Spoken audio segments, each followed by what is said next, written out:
ရိုးသားခြင်းဆိုတာရှားပါးစေကြည့်တဲ့လက်ဆောင်မွန်တစ်ခုပါဒါကြောင့်ခပ်ပေါ်ပေါ်လူတွေစီကမမျှော်လင့်ပါနဲ့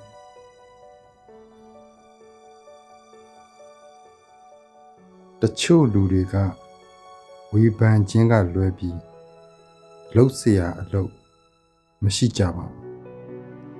ဒါပေမဲ့တခါတလေဝေဖန်မှုတွေကနေသင်ခန်းစာကောင်းတွေရနိုင်တာကိုတော့